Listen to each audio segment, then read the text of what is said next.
All right, back now with you here on the KFYR Plus News Desk. And investors in stocks with smaller market capitalizations might be loving President Trump's one big beautiful bill, which would allow companies larger tax deductions, boosting, of course, those profits.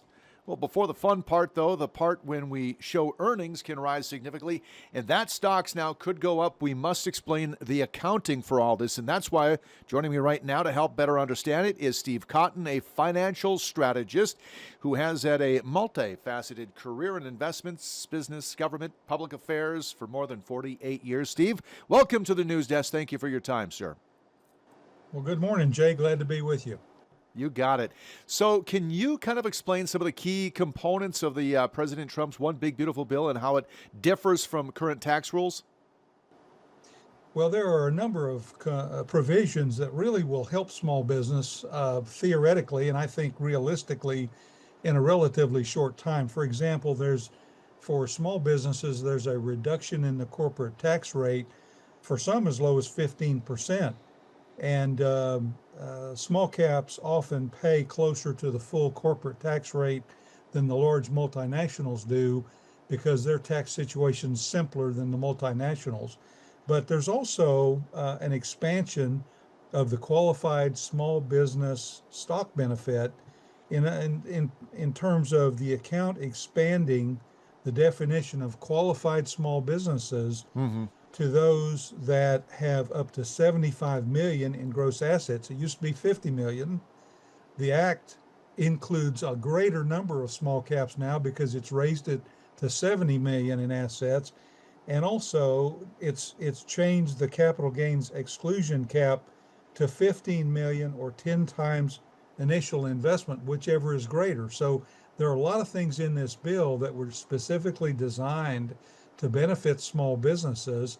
And of course, you've got no tax on tips, which really helps service workers and helps the restaurants employing them because there's not going to be perhaps quite as much staff turnover now. And there are some other features as well I can talk about. So how do you see the new tax deduction rules specifically benefiting small cap stocks compared to large cap? Well, one of the areas that should benefit them is a reduction in interest rates. Small businesses tend to have a higher debt load than bigger businesses, certainly bigger than large caps even. And so changes in interest rates really impact them. And if and it's a big if, the Fed continues to come down with interest rates and inflation continues to moderate, that will reduce their borrowing costs, and it can be significant. But that's a big if because if some of Trump's tariff policies result in some inflation in some areas, like this big 50% tariff on copper, that's going to affect home builders, that's going to affect suppliers, contractors, subcontractors. There could be some negative things in the environment on the tariff side that would affect small businesses negatively also if it drives up inflation.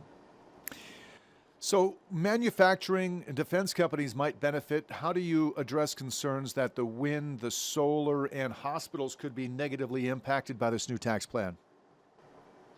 Well, I think the removal of tax deductions and incentives for wind and solar will hurt those sectors. It will hurt those small businesses that supply those sectors, but it probably will be offset by the huge increase in defense spending. For example, all those defense contractors out there who use suppliers and subcontractors, they're going to benefit big time. There's a huge emphasis in this bill now on rebuilding our shipbuilding industries.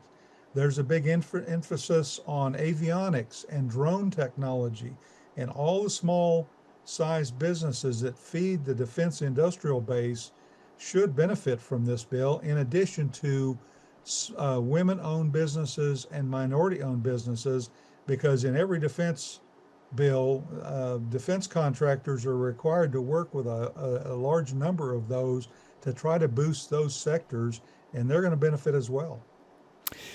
Can you elaborate on why smaller companies generally have a greater, I guess, relative debt burden and how this plays into this new tax deduction rule?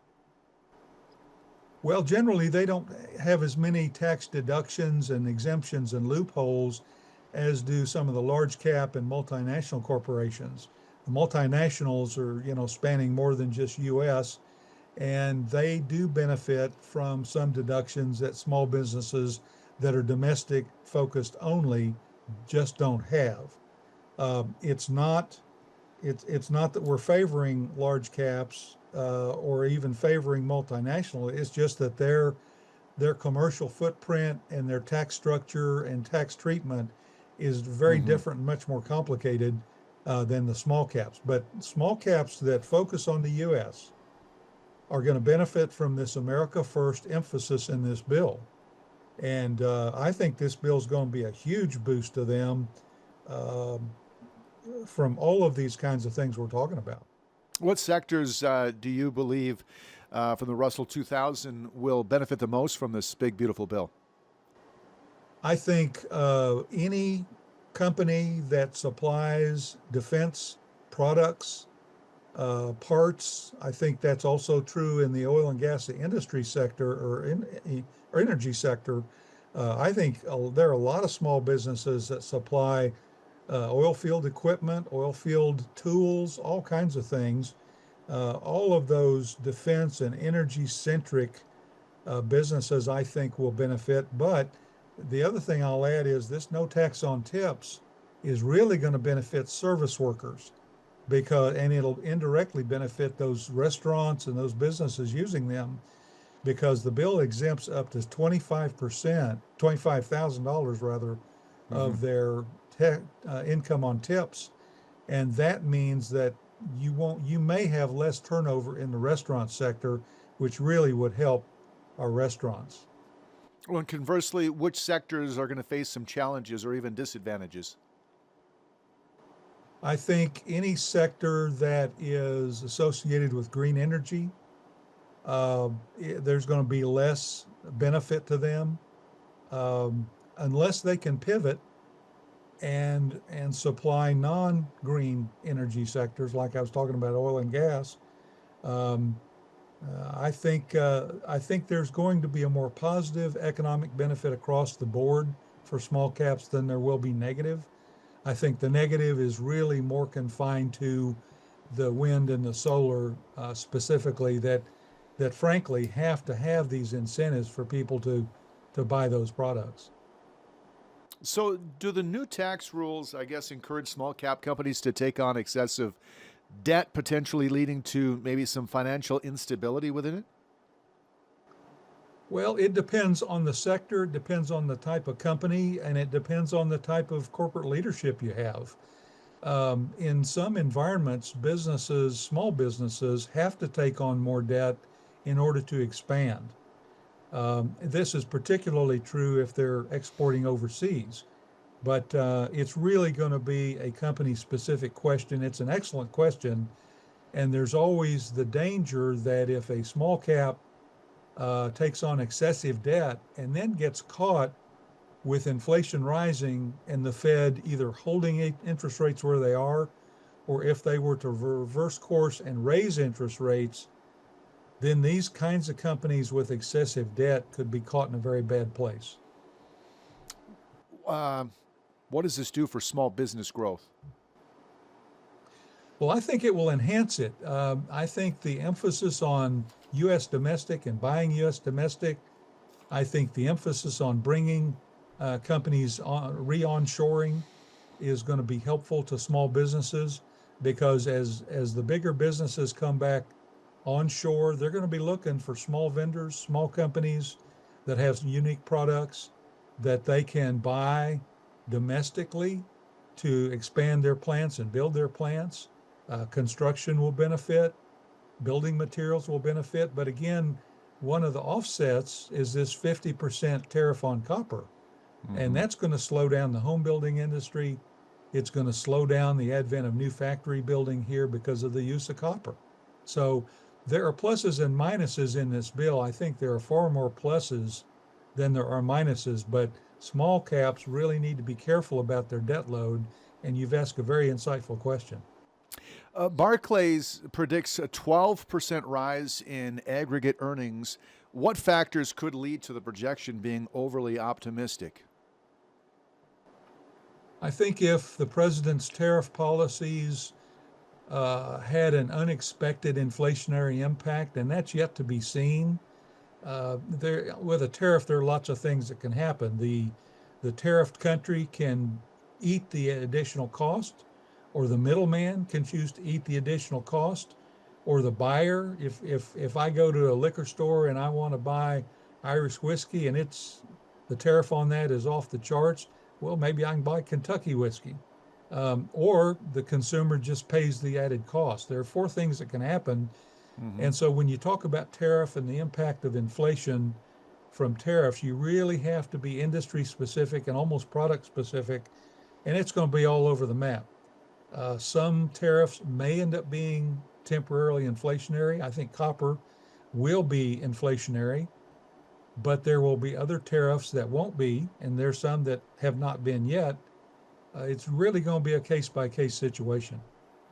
Steve, advice from you on this. I just learned today that I guess tomato, the tariffs will now go into effect. I think there's a 30-year moratorium from 1995 till this year on tomatoes from Mexico. What does that do for American tomatoes versus, I guess, Mexican tomatoes? When you're buying a jar of salsa for $2.50 right now, will it go up because will our tomato production go up in this country? Well, I think two things can happen. The profit margins will be squeezed on the part of Mexican tomato producers and exporters, Hmm. and we may see higher prices if people continue to buy those imported goods. But I do think it will spur production in the U.S., and it's intended to, and it'll make our products more competitive, which is good. Agricultural products, I mean, we were talking about rice subsidies in Japan the other day, and the Japanese have something like a 700% tariff on American rice coming into Japan because they're trying to protect their domestic rice producers. Well, we may not sell as much in Japan, but we may sell more rice to Vietnam or African countries or even in our own hemisphere. But the Japanese tariff is a great example of why Trump's tariff policies are not unreasonable. Hmm. He's talking about a fairly modest tariff on Japanese rice versus their 700% tariff on us. So, what is the broader economic implications of the big beautiful bill for the U.S. economy? I think they're mostly positive. I think one thing I have not talked about here today really is deregulation. I think the president's cabinets are looking for areas in every one of their specific areas, ways to reduce regulation, ways to lower compliance costs on the American companies. The speed of product approvals is going to be speeded up in some cases. And I think small caps in particular will have easier access to capital. Hmm. If we can keep inflation reined in, and if the Fed can finally get to the point where it thinks inflation is consistently down and can resume lowering rates, that will reduce borrowing costs for all kinds of businesses, not just small cap. And that's a good thing. But I think the jury's still out on that at this point, and the copper tariffs in particular trouble me. What is going on with the showdown between President Trump and the Fed Chair Powell? I mean, it's just a staring contest right now, isn't it? Well, the president is used to getting his way, and he thinks Jerome Powell and the Fed generally has been late to the party in recognizing that inflation is down. I see the president's point of view, which is the inflation is significantly down. Why are you still holding interest rates up? I also see it from Chairman Powell's view, which is we're not through negotiating all of these tariff agreements with our trading partners. And the jury is still out on whether the tariff policy in general, policies, will Hmm. be inflationary or not. And based on a 50% announced tariff on copper alone this last week, if I were Jerome Powell, I'd be sitting there thinking, well, Mr. President, I may have the last laugh in the end. Yeah. And not to forget, I guess, the August 1st tariffs on EU, right? Mexico? Well, that's right. And Trump has moved those deadlines back a couple of times. Um, I, if I were our trading partners, I would not expect him to move them back again. I think August 1 is going to be a hard date. Otherwise, he'll lose credibility, and that, undermines your negotiating position. But the administration's negotiating teams are very, very busy right now trying to do more deals by August 1st. They're Hmm. talking to more and more countries. More and more countries are calling saying, let's do a deal. And I think in the end, if the president is successful in lowering these tariffs on our goods and products and services and lowering these foreign barriers to entry of our products into their countries, I think it's going to be very stimulative and very positive for our economy. And I would be surprised if he was not able to do that because these companies have had it fat for a long time. And all he's calling for is fairness in trade. And you can't argue against that, really. Yeah. Finally, Steve, what advice would you give to investors who are considering increasing their exposure probably to small cap stocks in light of these proposed tax changes? Well, I think that's a good question. And I would recommend caution. I would focus on small caps that have very good, strong balance sheets, very good product areas. Um, they don't have excessive debt.